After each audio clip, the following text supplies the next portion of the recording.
बिस्मिल्लाहिर्रहमानिर्रहीम। मैं Mohammad Arif, chairman centre of advisory services for Islamic banking and finance बात कर रहा हूँ। आज हमारा मौजू जो है वो ये है कि मुल्क में जो चेंजेस हो रही हैं हम उसके ऊपर बात करें।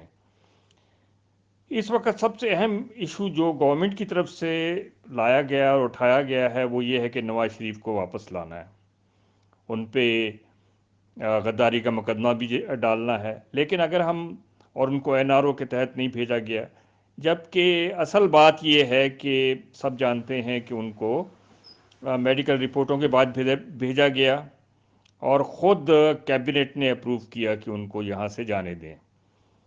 अब ये है कि ये तय है कि वो उस वक़्त वापस आएंगे जब वो बेहतर समझेंगे। ये जो दो तरफ़ा गेम है हुकूमत और अपोजिशन की तरफ से, ये आ, इसलिए इसमें नज़र आता है कि इसमें कोई बार्गेनिंग होती हमें नज़र आ रही है। यानी अगले 2 महीने 3 महीने में ये बार्गेनिंग होने के चांसेस हैं और नवाज शरीफ जो हैं वो फोर फ्रंट पे बैठेंगे।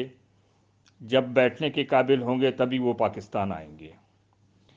जहाँ तक हुकूमत की बात है, वो अपनी खिफत मिटाने के लिए ये सारे बयानात दे रही है, लेकिन उससे कोई फ़र्क नहीं पड़ने वाला।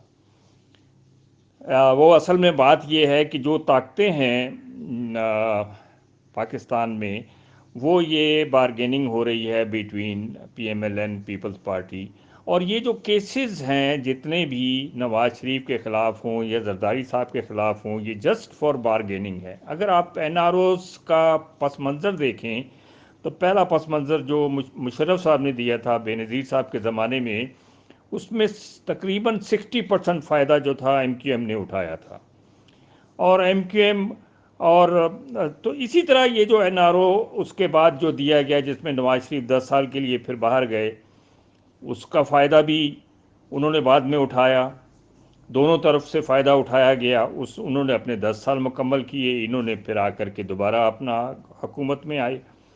अब इसी तरीके से ये जो बारगेनिंग अच्छा, फिर इसमें देखें परवेज़ मुशर्रफ को भी एनआरओ दिया गया, लेकिन उनकी कोई बात नहीं करता, ना कोई एंकर बात करता है, ना कोई टीवी बात करता है, ना मीडिया में बात होती है, ना हुकूमत बात करती है। क्यों? इसलिए कि उनसे बारगेनिंग नहीं होनी या उनसे बारगेनिंग नहीं करनी। ये बारगेनिंग हो रही है बिटवीन पॉलिटिकल पार्टीज़ जो 3 मौजूद हैं, एक हुकूमत में और 2 बाहर, और फिर उसके बाद ख़ुद जो हमारा है वो जो ऊपर, यानी किसकी क्या शक्ल होगी। अब ये कहा जाता है कि अगले साल मार्च में सेनेट के इलेक्शन से पहले ये सब होना है। अरे भाई, सेनेट के इलेक्शन से इसका कोई मतलब नहीं है, क्योंकि सेनेट के इलेक्शन में अभी जब आपने सेनेट के चेयरमैन को हटाने की कोशिश की थी तो क्या हुआ? क्योंकि जो फैसला कुन कुव्वतें हैं वो अपनी जगह फैसले करती हैं और बाकी सब उसको ओबे करते हैं। अब ये देखें, एफएटीएफ के ऊपर मसला आ गया, उन्होंने सब ने जाकर वोट अब कास्ट कर दिया, लेकिन 2 चीज़ों पर अटक गए, और सही अटके, क्योंकि उसमें इन्होंने अमेंडमेंट ये पेश की थी एफईटीएफ के लिए, जो रेजोल्यूशन पेश किया था उसमें ये कि विदाउट एनी वारंट और कोर्ट ऑर्डर पुलिस जिसको चाहे अरेस्ट कर ले। तो ये जो चीज़ें हैं, ये ज़ाहिरी बात है पाकिस्तान के हर आदमी के लिए ख़तरे का बायस बन सकती हैं। कोई भी पुलिस वाला किसी को उठा के ले जा सकता है और अंदर बंद कर सकता है। तो ये तो खैर उनका मौक़िफ़ जो था वो बिल्कुल ठीक था, और इस पर ये होना भी चाहिए। अच्छा, अब अगर हम देखें हुकूमत की कारकर्दगी, तो मैं आपको याद दिलाऊं कि मैकावली जो एक जिसने प्रिंस लिखी, और इटली का एक वो बड़ा मशहूर राइटर था, और जिसने हुक्मरानों की जो हिकमत अमली है उसको बड़ा उसको अफशा किया, उसमें क्या उसने लिखा? उसने बुनियादी बात ये लिखी कि अगर आपने किसी रियासत के सरबराह की कारकर्दगी देखना हो तो ये देखें कि उनके इर्द गिर्द कौन कौन से लोग बैठे हैं, इससे आपको पता चल जाएगा।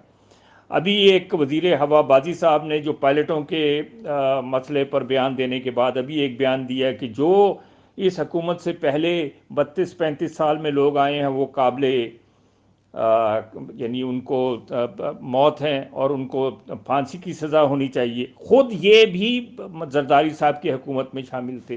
ये बिल्कुल उसी तरह है जिस तरह मौलाना जमील ने دعا کرتے ہوئے یہ کہا تھا کہ پاکستان میں صرف ایک ایماندار آدمی ہے اور وہ عمران خان ہے. تو یہ نہیں سوچتے کہ اگر ہم باہر اس کو دوسروں کو ہم شامل کریں گے تو اس میں وہ خود بھی اس لپیٹے میں آتے ہیں.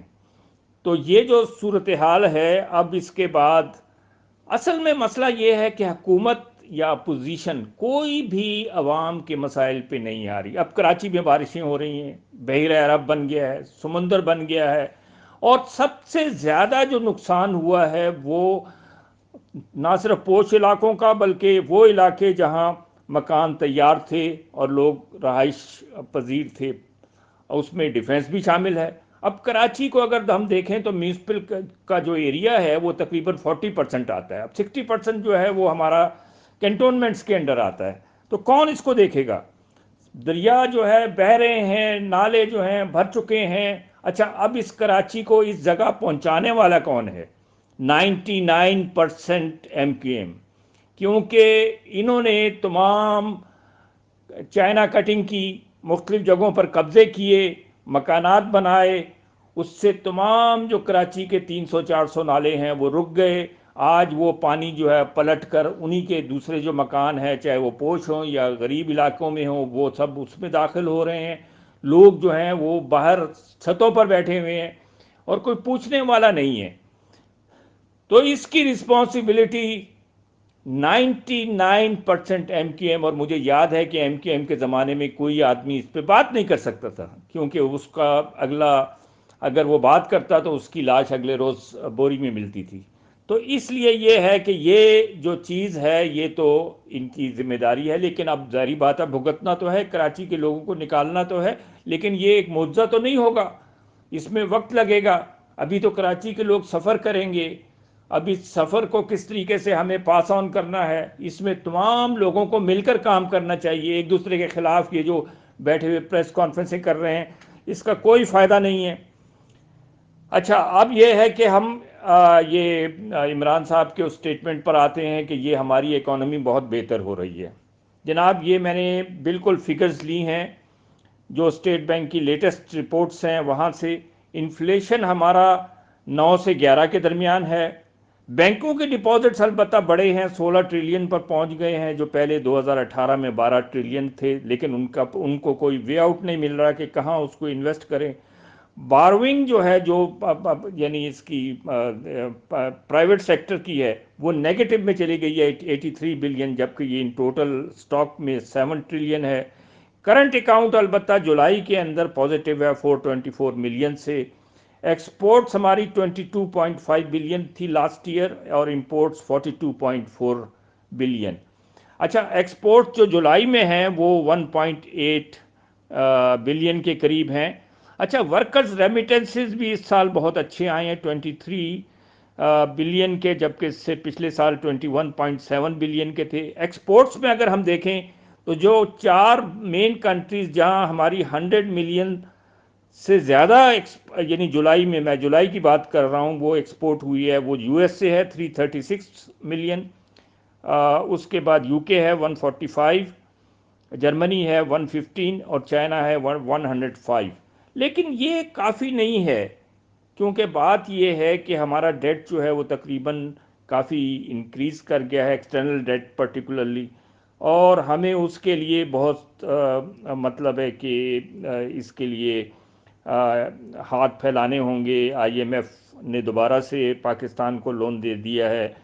تو یہ سب چیزیں ہیں جو، اور IMF کی کنڈیشنلٹیز بھی ہیں. یہ اپنی جو ہماری یہ جو ٹیکس کلیکشن ہے یہ بھی مشکل ہے کہ یہ اس ٹارگٹ کو 5 یا 6 ٹریلین کو اچیو کر لیں. بہرحال تو یہ اصل میں کہنے کا مطلب یہ ہے کہ ہم سب کو مل کر اس پر جدوجہد کرنی ہے، اور یہ جدوجہد جو ہے وہ تبھی کامیاب ہو سکتی ہے کہ ہم سب اندر سے مخلص ہو جائیں پاکستان سے، پاکستان کے لیے سوچیں، پاکستان کے لیے اسٹرگل کریں. شکریہ.